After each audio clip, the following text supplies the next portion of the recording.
Bueno, queridos, efectivamente el Señor es omnipotente, el Señor eh, todo lo puede, no hay nada imposible para Él, por eso habla de nombre omnipotente. Y eso es algo que nosotros debemos mantener en mente. Y la semana pasada y todas las semanas anteriores hemos estado hablando un poco acerca de algunas características, ¿no? de Jesús. Y la semana pasada hablamos de por qué Jesús tuvo que morir en la cruz y que no había otra manera de hacerlo, ¿no? Hoy vamos a tratar de resolver otro interrogante que también es importante, que es básicamente ¿por qué vino? ¿Por qué tuvo que venir al mundo? Ya sabemos que él básicamente lo que hizo fue arrastrar todos los pecados hacia sí mismo, ¿no? Pagar el precio en la cruz por nosotros. Ya sabemos por qué fue en la cruz, pero aparte de eso, porque nosotros vimos la semana pasada que la motivación de Jesús era el amor, porque recordamos que la Biblia dice que la paga del pecado es la muerte, pero como Jesús no tenía pecado, no podía morir. Así que si a él le hubieran metido un espadazo, ¿verdad? Lo hubieran lapidado, él no hubiera muerto. Hubiera sido herido, obviamente, pero no muerto. Entonces, la única manera de morir, según la ley, ¿no? Era básicamente morir en una cruz, colgado de un madero. ¿Por qué? Porque la ley dice que el que es colgado de un madero es maldito por Dios. Así que él se hizo maldición justamente, ¿no? Él no tenía pecado, pero él se hizo maldito para arrastrar consigo todos los pecados, y el justo murió por los injustos, que somos nosotros. Entonces, por eso es que en la cruz era la única manera del poder morir. Y claro, cuando le hicieron la contabilidad de los pecados, todos los pecados que estaban ahí, ¿verdad? En su haber, resulta ser que no eran de él, sino que eran nuestros.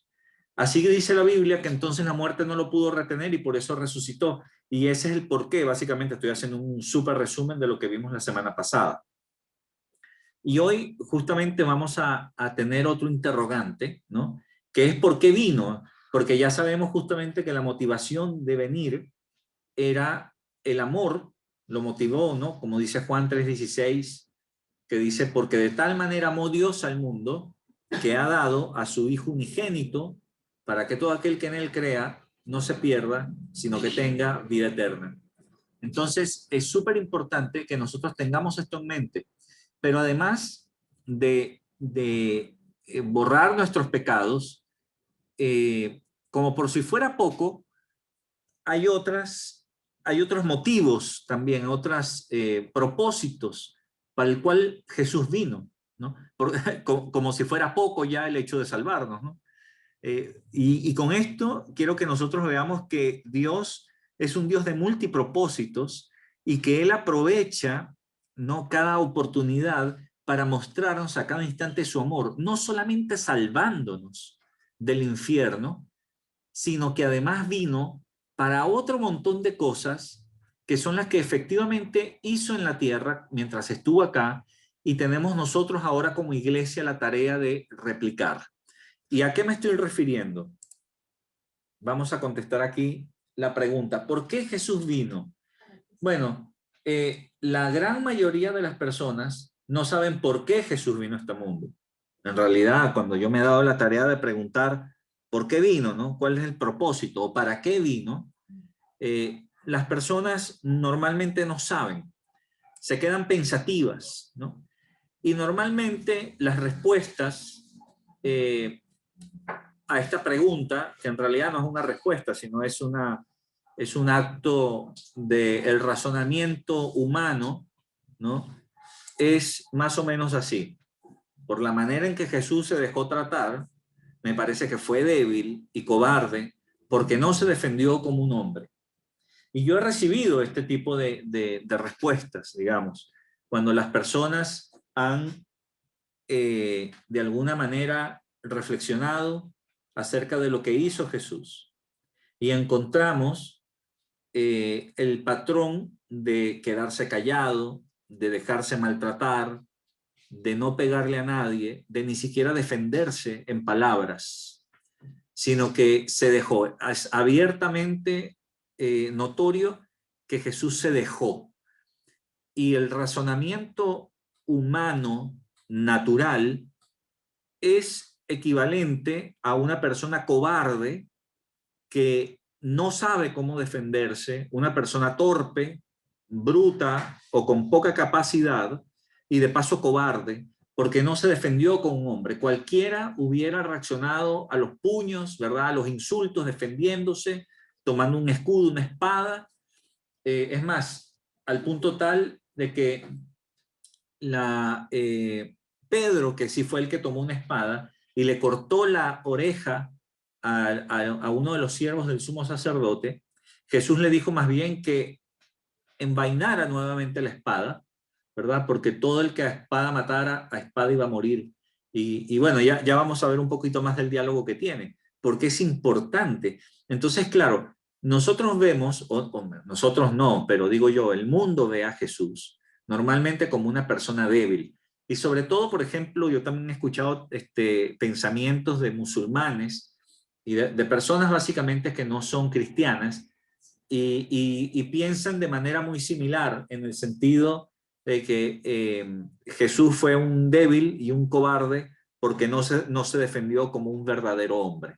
Así que, bueno, vamos a ver la luz de la Biblia si esto es realmente así, ¿no? Como lo dice. Así que dice aquí que Jesús demostró lo contrario. Fíjate en Mateo 26, del 52 al 54, dice lo siguiente.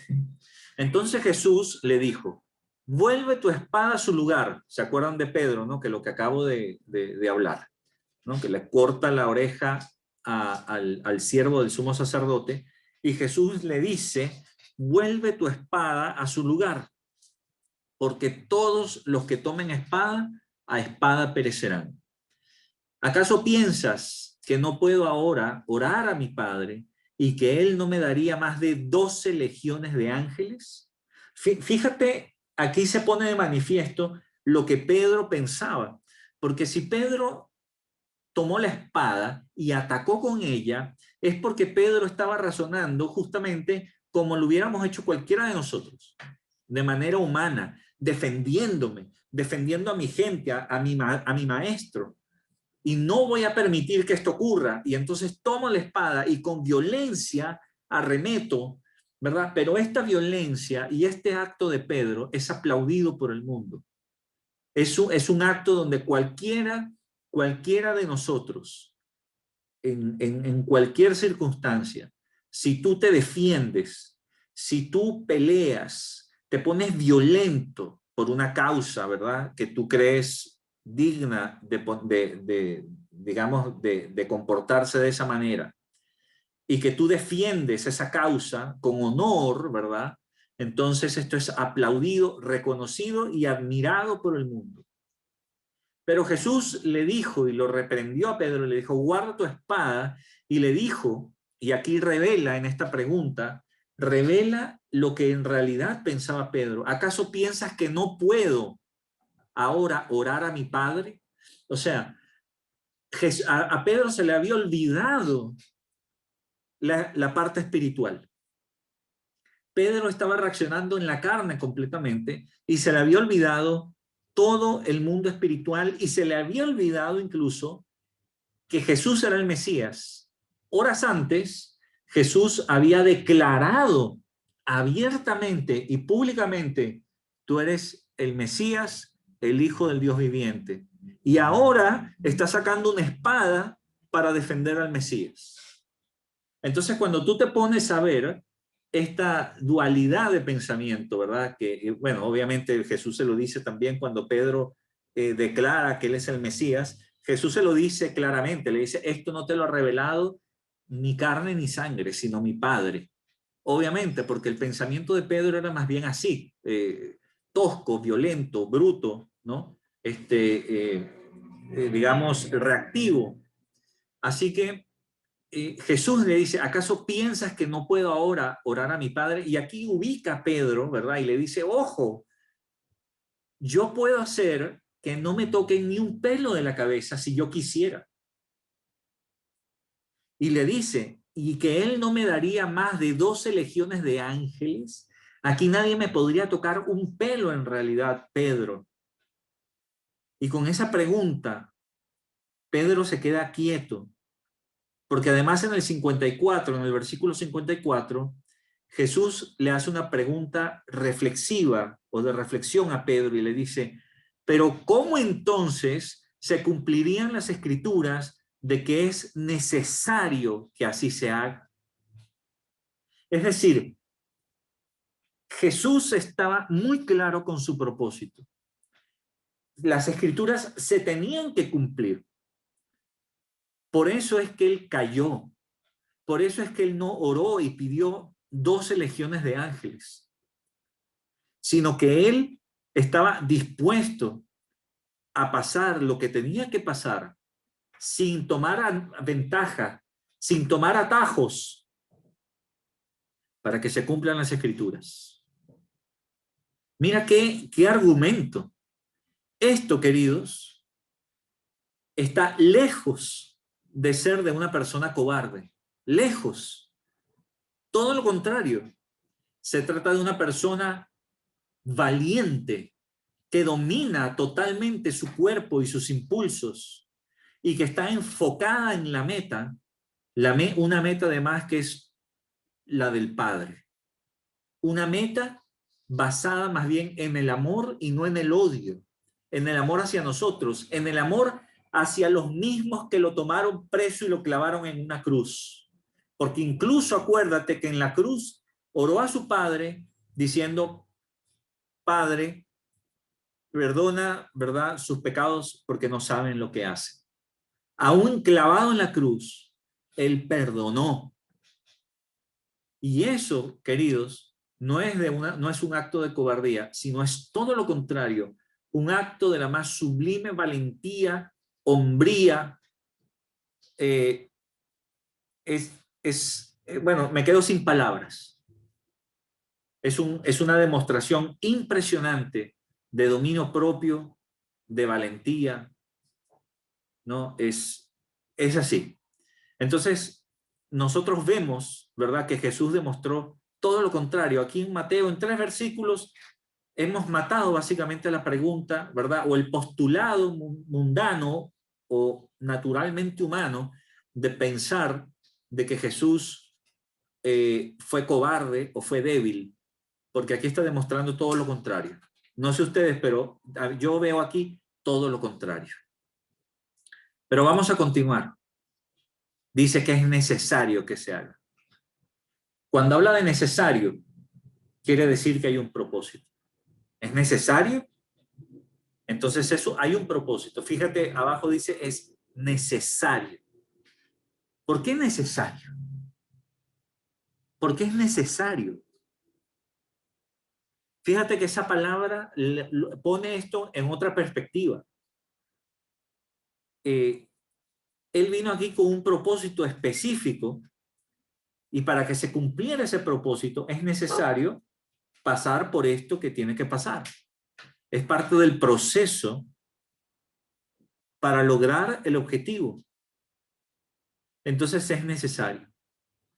Yo no puedo, por ejemplo, yo no puedo hervir agua sin calentarla. Es necesario calentarla. Es necesario pasarla por fuego para que hierva.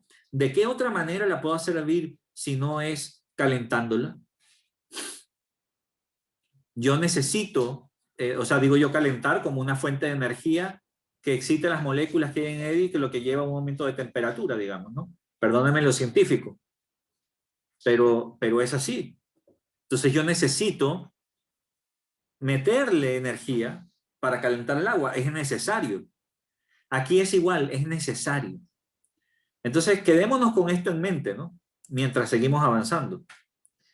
En Isaías 61:1 dice, el Espíritu de Jehová, el Señor, está sobre mí, porque me ungió Jehová, me ha enviado a predicar buenas nuevas a los abatidos, a vendar a los quebrantados de corazón, a publicar libertad a los cautivos y a los presos, apertura de la cárcel.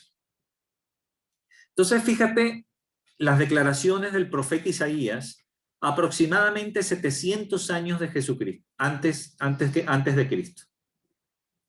Y dice, aquí profetizando, acuérdate que Isaías se le conoce como el profeta mesiánico, es el que más profecías acerca del Mesías tiene.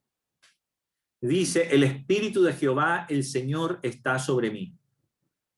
O sea, es el Espíritu Santo el que está sobre Isaías en este momento, que son palabras que Jesús luego toma y las dice él, porque en realidad le pertenecen a Jesús. Pero Isaías lo profetizó. Y dice, porque me ha ungido Jehová, me ungió Jehová. ¿Qué significa ungir? El acto de ungir es básicamente derramamiento de aceite en la cabeza, ¿verdad? Y la unción sirve para proclamar o dar autoridad, ¿verdad? Para un cargo específico político como rey o religioso como sacerdote. Entonces, a los reyes se les unge, ¿no? Y a los sacerdotes también se les unge. Y para eso se les derrama aceite en la cabeza. Y ese símbolo de aceite tiene que ver justamente con el Espíritu Santo, que también unge. Cuando en la Biblia habla de el derramamiento del Espíritu, habla de la unción del Espíritu también.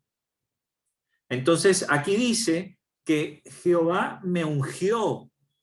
¿Y para qué me ungió? Bueno, aquí está, me ha enviado ¿a qué? A predicar buenas nuevas a los abatidos, por ejemplo. ¿Y qué es un abatido? Bueno, vamos a verlo. Pero un abatido es un decaído, alguien que está sin ánimo, alguien que no tiene esperanza. Entonces, parte del propósito de Jesús es predicar buenas nuevas a los que están decaídos, a los que no tienen ánimos, a los que no tienen esperanza. Están abatidos. No hay nada que hacer. Gente que quiere terminar con su vida. Gente que ve el futuro sombrío, negro. No hay esperanzas. Están deprimidos, están tristes. Pero Jesús dice, hay buenas nuevas, hay buenas noticias para ellos. Ya vamos a ver más adelante. A vendar a los quebrantados de corazón. Es decir, está hablando de sanidad emocional y psicológica. Alguien quebrantado de corazón es una persona que está psicológica y emocionalmente mal. Alguien que está quebrantado de corazón es una persona que está también desanimada o piensa cosas que están, digamos, que la perjudican, que le hacen daño. Y él está hablando aquí de sanidad emocional y psicológica. Vino a vendar a los quebrantados de corazón. También dice que él vino a publicar libertad a los cautivos.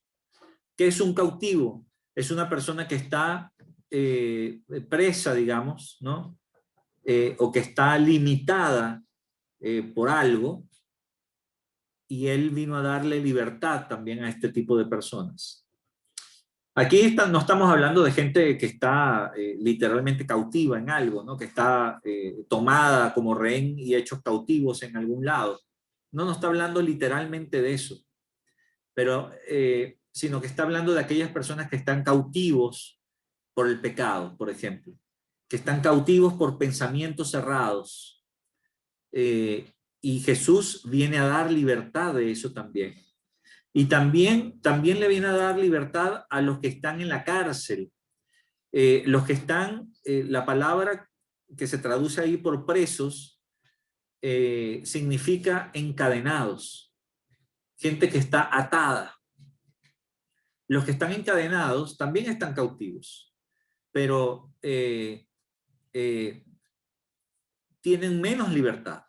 Están peor todavía. Así que Jesús también vino a dar libertad a romper las cadenas. Hace pocos minutos estábamos alabando que el Señor rompe cadenas.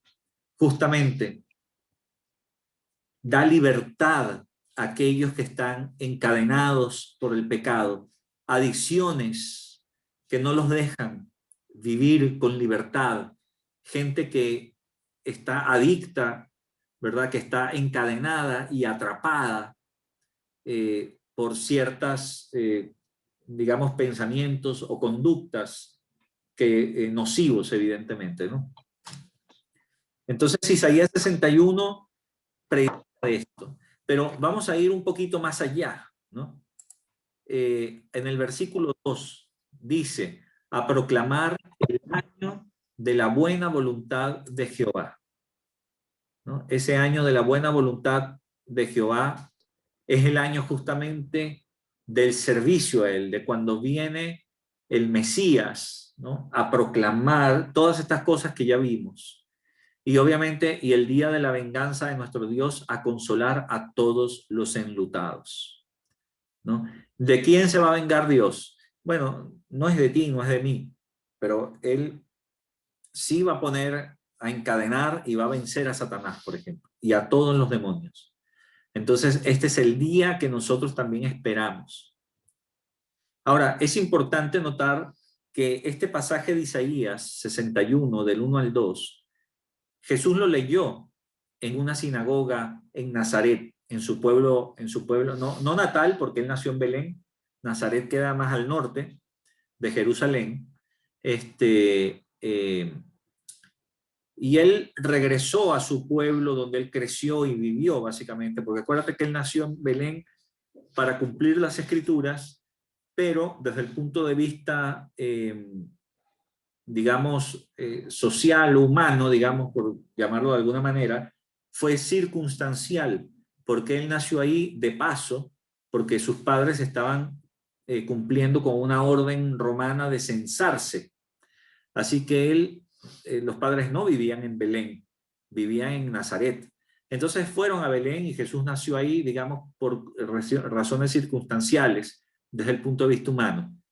Pero nació ahí para cumplir las profecías y cumplir la escritura, ¿verdad? Que hablaba de que el Mesías tenía que nacer en Belén, que era la ciudad de David, o sea, Judá en realidad.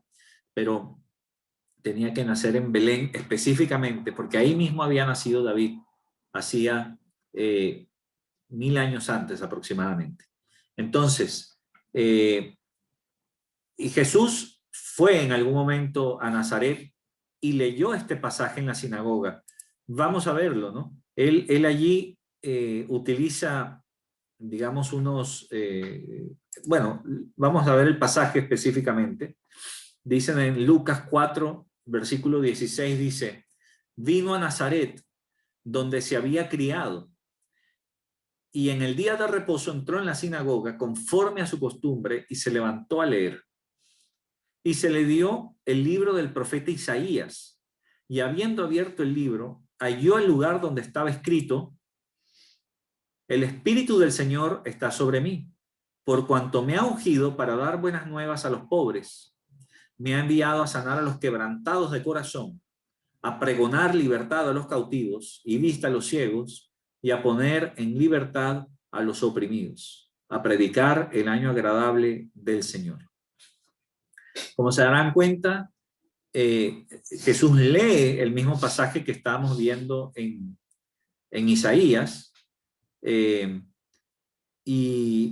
bueno, tú dirás, bueno, pero hay algunas pequeñas variantes. Sí, esas pequeñas variantes se deben también, acuérdate que el libro que recibió Jesús no era exactamente el libro original, sino que era una copia del libro original. Siempre las copias se pierden, ¿verdad? Hay pequeñas traducciones que cambian el mismo hebreo. Cuando David, el idioma que David hablaba no era exactamente el idioma que se hablaba aquí en este momento, porque antiguamente se hablaba el arameo, y aquí también se hablaba arameo, pero el arameo ya estaba migrando al hebreo, de alguna forma estaba cambiando un poco el idioma, y hay algunas cositas que varían, pero el centro del mensaje es el mismo. De hecho es igual, salvo por vista a los ciegos, que es la única cosa que está ahí como diferente, pero el resto es el mismo mensaje. Y nosotros vemos que Jesús lee esto en presencia de las personas que estaban en la sinagoga en ese momento en Nazaret. Entonces, entre las cosas que dice, no me he ungido para dar buenas nuevas a los pobres. ¿Por qué? Porque en Jesús ahora pueden ser ricos. ¿Por qué en Isaías decía a los abatidos? Bueno, porque en realidad la palabra hebrea que está por abatidos también significa pobres. De hecho, es la primera acepción de la palabra, ¿no? De manera literal se traduce como pobres. ¿Y por qué? Porque ¿qué puede ser interesante para alguien pobre? ¿No? ¿Qué noticia buena puede recibir un pobre? Bueno, el de riqueza, por ejemplo, ¿no? Es la mejor noticia que puede recibir alguien pobre. El hecho de que ahora tenga riquezas, por ejemplo. Entonces, en Jesús ahora podemos ser ricos. Todos podemos ser ricos. Porque en Jesús tenemos una riqueza que va mucho más allá, ¿no? Mucho más allá. Ahora, en Jesús podemos ser ricos. Eso lo vamos a ver también en un ratito más, ¿no? Y la otra cosa es vista a los ciegos. Esto no estaba, digamos, en el Antiguo Testamento tal como lo leímos, pero está aquí también en la Biblia cuando Jesús lo lee, ¿no? Entonces, el hecho de que dé vista a los ciegos es un asunto que se hace de manera literal, porque Jesús vaya que dio vista a los ciegos de manera literal, pero además también a los que vemos, porque los que vemos antes de conocer a Jesús no teníamos idea de lo que Jesús hizo, ni teníamos idea de nuestro pecado y creíamos que todo lo estamos haciendo bien.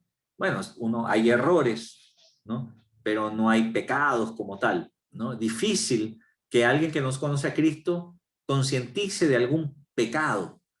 Puede hablar de delito, puede hablar de error, pero difícilmente utiliza la palabra pecado. Y cuando el Señor llega a nuestras vidas, una de las cosas que hace es que quita nuestra ceguera y de pronto podemos darnos cuenta o empezamos a darnos cuenta de nuestro propio pecado y por lo tanto de nuestra necesidad de Jesús en nuestras vidas. Entonces esto sería como algo diferente a lo que habíamos visto hasta ahora, ¿verdad? Pero que es importante que nosotros también tengamos en mente mientras seguimos con el análisis. Entonces, en el versículo, en Juan 10, versículo 10, parte B, es decir, la última parte del versículo, fíjate que Jesús dijo, yo he venido para que tengan vida y para que la tengan en abundancia, ¿no? Este es parte también del propósito para que el que Jesús vino. O sea, si ustedes se fijan, es interesante notar que Jesús no solamente vino a salvarnos, vino para darnos vida. Y esa vida implica muchas cosas, ¿no?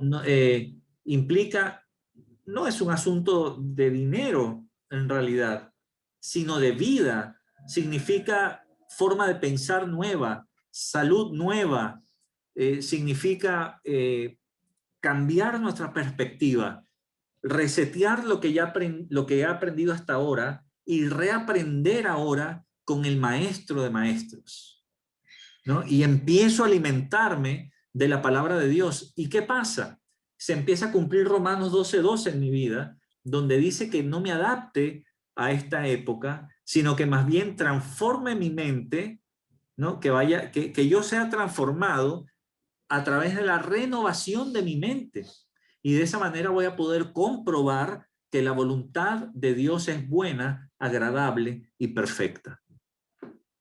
Entonces, cuando todas las cosas empiezan a unirse, ¿verdad? Y empiezan a concatenarse, yo me voy dando cuenta de que el propósito de Jesús no fue solamente salvarme.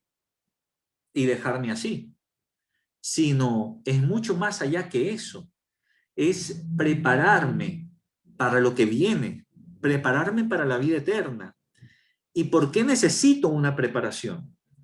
Porque Jesús ha puesto, o el Señor ha puesto, por decirlo de alguna manera, un sistema de incentivos, voy a llamarlo así, ¿ya? Por favor, no me malinterprete. Pero básicamente, y eso lo vamos a hablar, lo vamos a ver un poquito más adelante, ¿no? Un par de láminas más adelante, vamos a ver cómo Él recompensa y Él quiere que nosotros tengamos riqueza allá en el cielo. Entonces, Él ha creado de alguna forma una, eh, a ver, un modelo, por decirlo así, ¿no?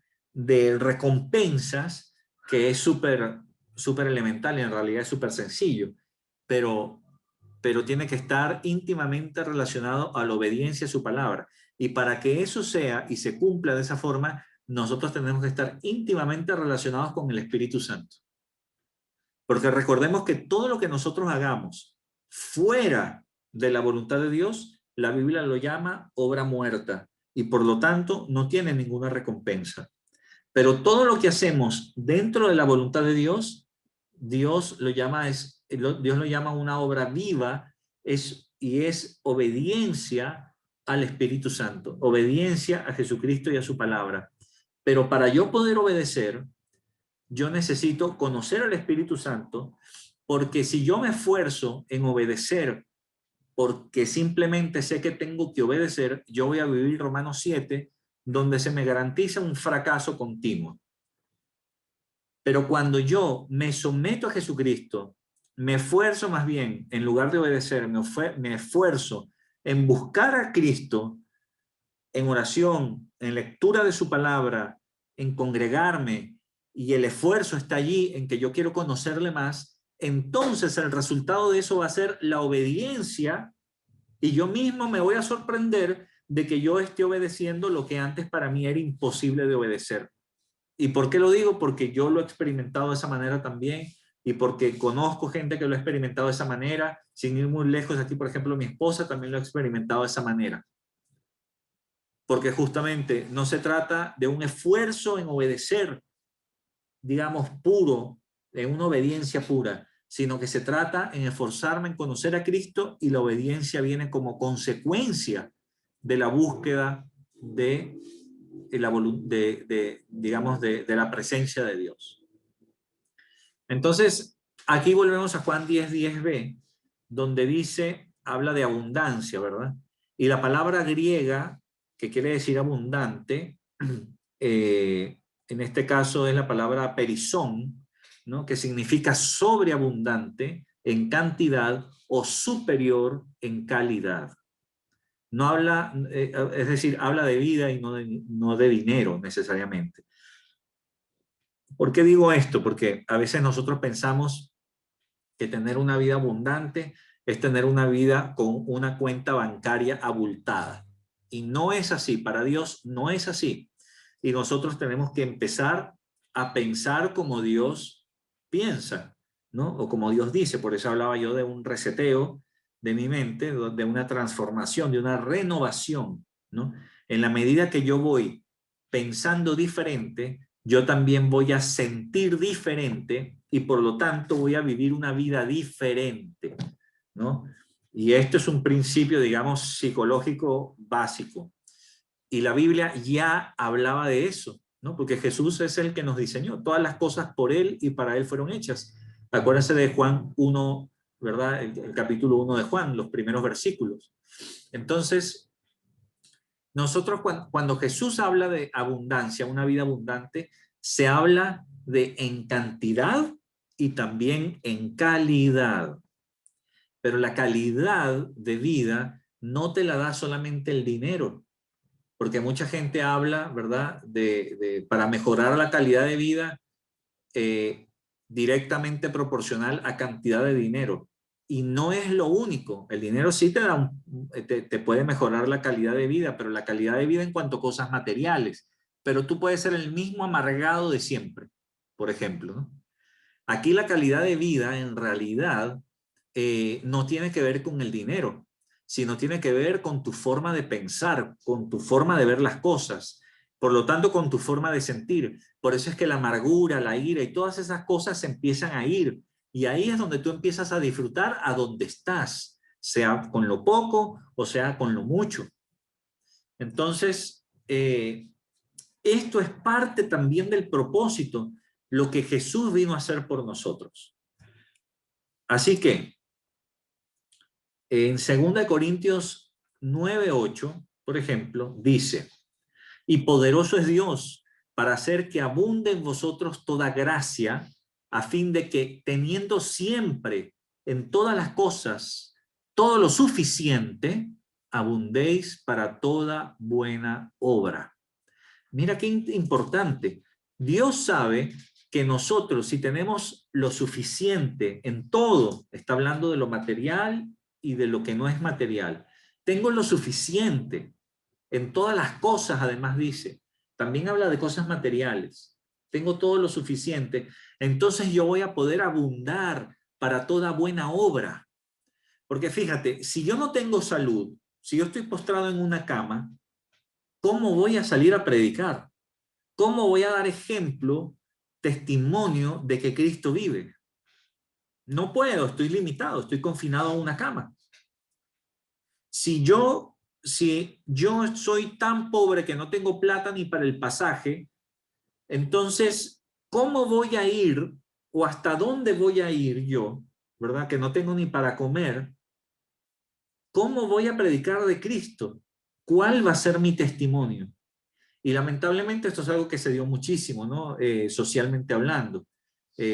Hasta no hace mucho, los cristianos eran catalogados siempre o normalmente por gente muy pobre. Entonces, el testimonio que daban era testimonio de pobreza, de suciedad, de insalubridad, de baja cultura, por decirlo de alguna manera. Cristo vino por todos ellos, ¿no? Y por los ricos también, por los más ricos también, porque Cristo murió por todos. Pero socialmente hablando, evidentemente, el evangelismo, ¿no? O la religión evangélica, por decirlo de alguna manera, se veía de baja cultura, ¿no? Se veía de baja calidad, por decirlo de alguna forma. Aunque tenían a Cristo, pero reflejaban eso, socialmente hablando. ¿Qué persona que no era de clase baja aceptaba a Cristo en medio de personas de clase baja? Nadie, por supuesto que nadie, porque es así. O sea, por eso es que en este último tiempo, en estos últimos tiempos, también el Señor ha levantado a personas que le prediquen, ¿no?, a otros de otra condición social, y que se vea que ahora el evangelio no es exclusivo de gente pobre, por decirlo de alguna manera, sino también de gente pudiente en términos económicos. Así que el Señor empieza a hacer un trabajo, ¿verdad?, de alcanzar a personas a todo nivel, digamos, ¿no? Porque el Señor vino también por personas que tienen dinero, ¿no? No vino solamente por las que no tenían. De hecho, Jesús lo dio como ejemplo. Así como buscó gente que no tenía plata, también buscó gente que sí la tenía, como por ejemplo Mateo. Mateo era un cobrador de impuestos que vivía bien, tenía buena posición social, Mateo. Nicodemo también, Nicodemo era uno de los principales fariseos de Israel, maestro de Israel. José de Arimatea. Sí, José de Arimatea también, habían varios obviamente que estaban allí y que tenían buena posición social, de las más altas, ¿no? Por otro lado tenemos personas que son más, digamos, incultas, ¿verdad? O pobres, como el caso de Pedro, que no creo que Pedro haya sido pobre, porque Pedro tenía su barco, en fin. Por ejemplo, Judas Iscariote, que tampoco era pobre, o muy pobre, digamos que era ladrón además, pero el hombre era un tipo culto, ¿no? Pablo, el apóstol, que no conoció en persona a Jesucristo, sino que vino años después de su muerte, que se convirtió camino a Damasco, por ejemplo, Pablo era un erudito que había sido políglota, ¿verdad? Que había sido educado a los pies de Gamaliel, que era un sabio de la época. Entonces, era de todo. Había un nacionalista, ¿verdad? Dentro del grupo de Jesús. Había de todo. Entre los 12 había de todo. Después podemos estudiar, ¿verdad? Poco a poco vamos a ir. Todo esto es poco a poco, ¿no? Pero podemos ir viendo también quiénes eran los apóstoles, ¿no? Y cada uno de ellos, y cómo vivió, y quién era. El mismo Juan, por ejemplo, lo llamaban el hijo del trueno. Era el más joven de todos los apóstoles, y adivina por qué lo llamaban hijo del trueno. El genio que se manejaba, ¿no? Entonces, cuando tú te pones a ver las cosas en la perspectiva humana y te pones a ver a cómo Jesús los transforma, tú dices, wow, esto es maravilloso, el poder transformador de Jesús. Entonces, básicamente dice eso, ¿no? Que en 2 Corintios el Señor nos está diciendo que Él quiere que tengamos siempre en todas las cosas todo lo suficiente. Y de esa manera vamos a poder abundar, ser abundantes para toda buena obra, es decir, abundar en obediencia a Cristo. Yo no voy a tener que estar preocupado por cómo voy a pagar las cuentas mañana, sino que yo las pago nomás y me dedico a escuchar la palabra, a aprender, a buscar del Señor. Eso es lo que está diciendo. Yo pongo una frase al final, ¿verdad? Que dice, Dios mide la riqueza en función de lo que hacemos en obediencia a Él, no por esfuerzo propio, sino a través de su Espíritu. ¿Qué quiero decir con eso? Un poco lo que ya había dicho antes. Que yo no me enfoco en obedecer, sino que me enfoco en buscar a Dios. Busco su presencia a través de la oración, a través de la lectura de la Biblia, a través de congregarme, como dice la Biblia, ¿no? No dejen de congregarse como otros tienen por costumbre. A través de los discipulados, y voy creciendo y cada vez sé más y aprendo más y voy llegando a la plenitud de su estatura, y voy creciendo y voy madurando y voy entendiendo. Y eso me da una ventaja en el sentido de que voy a poder acumular las riquezas que Él me promete para la vida venidera. No en esta vida, porque aquí, bueno, ya lo vamos a ver, no me quiero adelantar, ¿no? Pero esto es importante que lo tengamos en cuenta. Entonces, Dios también da riquezas materiales. También da riquezas materiales.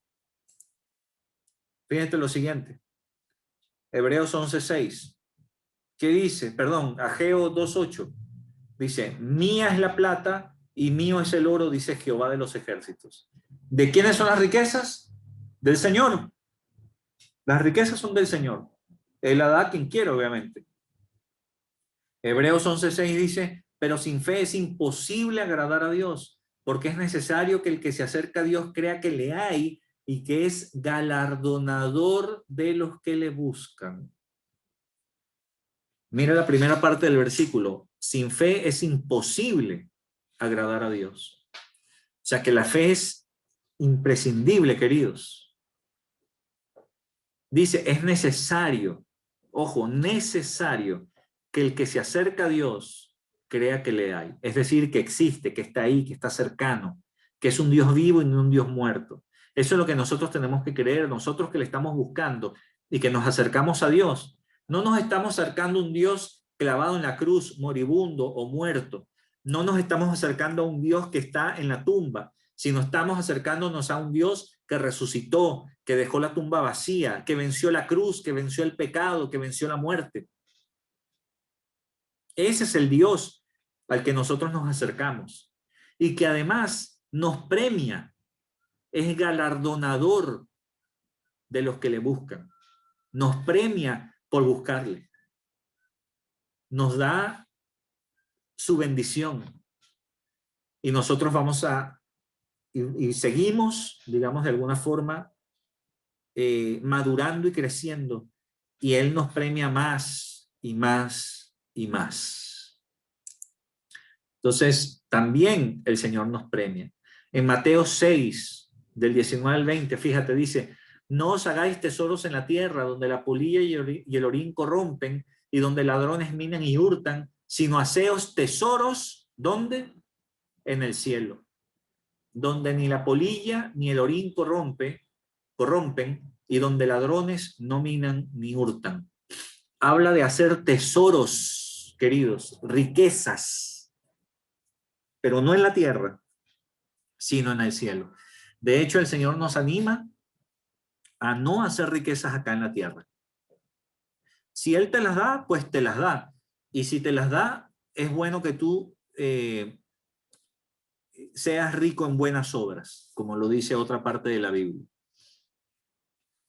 Pero en realidad, las riquezas que realmente valen la pena son las que van a ser las que tenemos que hacer en el cielo. ¿Por qué, querido? Porque aquí en la tierra, ¿cuánto vas a vivir? ¿80 años? ¿85? ¿100 años como mucho? ¿Y después qué? Cuando nosotros más bien vamos a pasar la eternidad en el cielo, ¿dónde conviene hacer la riqueza? ¿Aquí o allá? Bueno, no hay que ser muy inteligente para darse cuenta que allá es donde vale la pena. Aquí no. Eso no quiere decir que aquí no vas a trabajar, eso no quiere decir que no vas a estudiar, eso no quiere decir que no vas a prosperar. Dios también prospera acá. Pero en realidad la riqueza que vale la pena es la que se hace allá, porque la que se hace aquí, aquí queda. Un día la tienes y el otro día no la tienes. O sea, esto para mí es una, también es una cuestión de experiencia.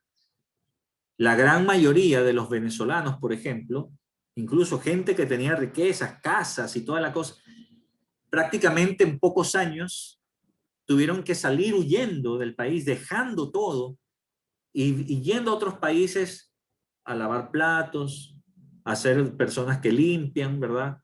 Dejaron sus profesiones y se dedicaron a hacer taxi, Uber. ¿Y qué pasó? No confiaban en sus riquezas, justamente.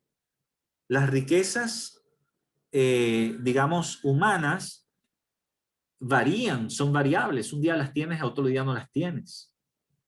Entonces nos afanamos tanto por cosas inciertas y no tomamos importancia y el peso que tienen las cosas que son reales y que valen la pena.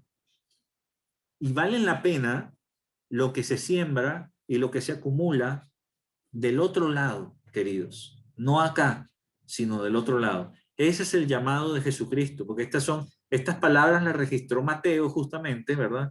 Pero son palabras de Jesús. Además de las riquezas, Dios también nos da sanidad física y psicoemocional. También. Vamos a verlo un poco, ¿no? Isaías 53:5 dice, mas él herido por nuestras rebeliones, molido por nuestros pecados, el castigo de nuestra paz fue sobre él y por su llaga fuimos nosotros sanados. Esa sanidad, aquí la palabra sanado en el hebreo habla de una sanidad física. Específicamente aquí es una sanidad física, pero también hay sanidad emocional, psicológica, también la hay. Vamos a ver acá en Mateo 8, del 16 al 17. Dice, y cuando llegó la noche, trajeron a él muchos endemoniados, y con la palabra echó fuera a los demonios y sanó a todos. ¿A cuántos? A todos los enfermos. Todos, no a unos cuantos, o a casi todos, sino a todos, porque fue parte de su propósito, es parte de su propósito. Para que se cumpliese lo dicho por el profeta Isaías cuando dijo, él mismo tomó nuestras enfermedades y llevó nuestras dolencias. Cuando habla de dolencias, se refiere a la parte emocional también. La palabra que está ahí en el griego, porque este es el Nuevo Testamento, cuando habla de enfermedad, está hablando de la parte física, y cuando habla de dolencias, habla de dolencias emocionales, ¿no? Entonces nosotros tenemos que Jesús también vino para sanarnos físicamente, emocionalmente, psicológicamente, también, ¿no? Y esto es importante que nosotros lo sepamos igualmente. Y Dios también nos da la libertad. Si ustedes se fijan, estamos haciendo un barrido, ¿verdad?, de lo que decía Isaías. Hablaba de sanidad, hablaba de riqueza, hablaba de libertad. Y también nos da libertad. Por ejemplo, en Juan 8, del 31 al 32, dice: dijo entonces Jesús a los judíos que habían creído en él: si vosotros permaneciereis en mi palabra, seréis verdaderamente mis discípulos, y conoceréis la verdad, y la verdad os hará libres. ¿Y quién es la verdad? Bueno, en Juan 14:6 dice: yo soy el camino, la verdad y la vida. Lo que quiere decir que la verdad es igual a Jesús. Por lo tanto, si nosotros conocemos a Jesús, vamos a obtener libertad. Y alguno preguntará: ¿pero libertad de qué, pastor? ¿Libertad de qué, Oscar? Libertad del pecado, querido, del pecado. Pero si yo no tengo pecado, yo vivo mi vida normal, bien. No, sí, todos pecamos, todos. Y para que nosotros podamos entender en qué pecamos, es necesario que Cristo nos revele justamente en qué pecamos. ¿Dónde estamos fallando delante de Él? Porque te voy a decir esto, y esto casi ya para terminar, querido. Nosotros vivimos nuestras vidas, estoy hablando humanamente, con unos estándares sociales a los que nosotros hemos estado acostumbrados. Y el estándar social de vida del ser humano dice, por ejemplo, ¿verdad?, que es malo matar, es malo robar, y tal vez son cosas que tú no haces. Pero el estándar humano no dice que es malo mentir. Es más, hay gente que se gana la vida mintiendo. Mira a los políticos nomás, ¿verdad? Mienten y mienten, y tú sabes que están mintiendo, y siguen mintiendo. Pero no hay ninguna ley que lo sancione. La mentira que ha dado pie al relativismo que hoy vivimos como sociedad a nivel mundial, por ejemplo, a lo que es bueno para mí, yo lo hago, así sea malo para ti, no me importa, porque mi derecho está por encima de tu derecho. Y por lo tanto, mis derechos no tienen límites. Ya no hay eso de mis derechos terminan donde comienzan mis deberes. Eso ya no existe. Sino que ahora más bien todos son derechos, ¿verdad? Y pobrecito yo. Y me discriminan y me siento estresado. Entonces voy y acuso, voy y demando. Pero esto no es así en realidad. La verdad es otra. Y nosotros necesitamos ser libres de nuestros pecados. Porque los estándares de Dios, queridos, están muy por encima de los estándares sociales a los que nosotros estamos acostumbrados. Esto es como cuando en ingeniería, ¿verdad? Y discúlpeme el tecnicismo, yo voy a poner una tubería, ¿no? Voy a poner una tubería de agua, por decirte. Pero no es lo mismo una tubería de cobre que una tubería de acero inoxidable. Entonces, ¿qué es lo que yo tengo que utilizar acá? Si yo voy a soldar una tubería de acero inoxidable, yo no puedo llamar a un herrero a que me suelde una tubería de acero inoxidable. ¿Por qué? Porque lo va a hacer mal. Ah, pero va a funcionar y el agua no se va a botar por ahí. Es cierto, al principio, pero deja que pasen un par de años a ver qué pasa y ahí hablamos, ¿no? ¿Por qué? Porque para soldar una tubería de acero inoxidable necesitas una norma a la que regirte. Y si tú crees que tú te las sabes todas, si viene el soldador, el herrero, el que suelda la reja, ¿verdad? Y se pone a soldar acero inoxidable, lo va a hacer mal, aunque le parezca el bien. Lo va a hacer mal. Y con el tiempo no va a servir. ¿Por qué? Porque hay una norma superior que dice cómo hacerlo, pero él no la conoce. Bueno, esto es parecido. Yo creo que estoy viviendo mi vida bacán. Yo soy un bacán, ¿no? Aquí no pasa nada, ¿verdad? Y todo me va bien y me muevo bien en mi círculo de amistades, de contactos, socialmente hablando, y parece que tengo todo bajo control. Pero te digo algo, querido, ¿será el estándar de Dios? ¿Será que Dios quiere que tú sigas viviendo así a ese nivel? No. El Señor lo que quiere es que tú te eleves de ese nivel, te eleves aún más y empieces a vivir según sus estándares, que son muchos más altos que los estándares del mundo. Por más alto que sea el estándar mundano, sigue siendo estándar mundano. El estándar divino está por encima. Y ahí es donde muchas veces las personas a veces mueren y se dan con la sorpresa de que no están donde hubieran querido o pensaron siempre que iban a ir. ¿Y por qué sé eso? ¿Por qué lo digo? Porque lo dice la Biblia. No lo puse acá en esta presentación, pero lo dice la Biblia. Finalmente, y ya para terminar, quiero que leamos Romanos 6, del 16 al 18, donde dice, ¿no sabéis que si os sometéis a alguien como esclavos para obedecerle, sois esclavos de aquel a quien obedecéis, sea del pecado para muerte o sea de la obediencia para justicia? Fíjate lo siguiente, esto que está hablando aquí el versículo 16 es importante, porque quiere decir que cuando yo me someto en obediencia a alguien o a algo, por ejemplo el pecado, yo me hago esclavo automáticamente de eso. Pero ¿cómo? Si yo no soy esclavo de nadie, como le dijeron los judíos a Jesús. Por supuesto que eran esclavos, esclavos del pecado. Y nosotros también, queridos, también. El hecho, por ejemplo, cuando una persona no conoce a Jesús, aunque se porte socialmente hablando impecable, sea una persona honrada, sea una persona honesta, una persona con altos estándares sociales de vida, ¿verdad? Altruista, etcétera, etcétera, filántropo incluso, si esa persona no conoce a Jesucristo, esa persona vive en pecado por estar viviendo lejos, en independencia, ¿verdad? De Dios. Porque Dios quiere que seamos dependientes de Él. Porque todo lo que esa persona altruista e impecable hace, no es, o Dios no se lo ha mandado a hacer, y por lo tanto, porque está alejada de Dios.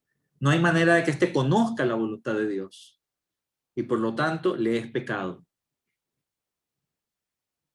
Mientras que otro que no sea tan altruista, que tenga sus luchas, ¿verdad? Adicciones, o etcétera, etcétera, y pecados más graves, ¿no? Entre comillas, socialmente hablando al menos, pero empieza a conocer a Dios y empieza a luchar con sus propios pecados, con su propio carácter, con su propia lengua, con sus propios pensamientos. Dios, en su misericordia, lo va a tomar y le justifica los pecados, porque eso es lo que hizo Cristo en la cruz, quitarnos los pecados para todo aquel que cree. Les repito Juan 3:16, porque de tal manera amó Dios al mundo que ha dado su Hijo unigénito para que todo aquel que en él cree no se pierda, sino que tenga vida eterna. Ahí está el punto de inflexión, queridos, en creer o no creer. Por eso es que cuando no creemos y vivimos nuestra vida así socialmente bien, entre comillas, ¿no? Aunque sea socialmente aceptable y hasta ovacionado, eso no es suficiente para Jesucristo, no es suficiente para Dios. Y ahí el detalle. En el versículo 17 dice, pero gracias a Dios que aunque erais esclavos del pecado, habéis obedecido de corazón aquella forma de doctrina a la cual fuisteis entregados. Y libertados del pecado, vinisteis a ser siervos de la justicia. ¿De la justicia de quién? De Dios. Entonces, finalmente, el Señor nos libra del pecado y nos hacemos esclavos o siervos de la justicia. De esa justicia que es el Señor, y no de nuestra justicia, no de lo que a mí me parece, no de lo que yo quisiera, ¿verdad? No, sino de lo que Dios quiere. Entonces, pero para eso tenemos que ir siendo limpiados y transformados. Y si nosotros podemos, o ahora ya responder esta pregunta, ¿por qué Jesús vino? No solamente vino para salvarnos, como por si fuera poco, también vino a darnos vida en abundancia, vino a sanarnos las enfermedades físicas y emocionales, psicológicas, vino a darnos riqueza, vino a darnos libertad.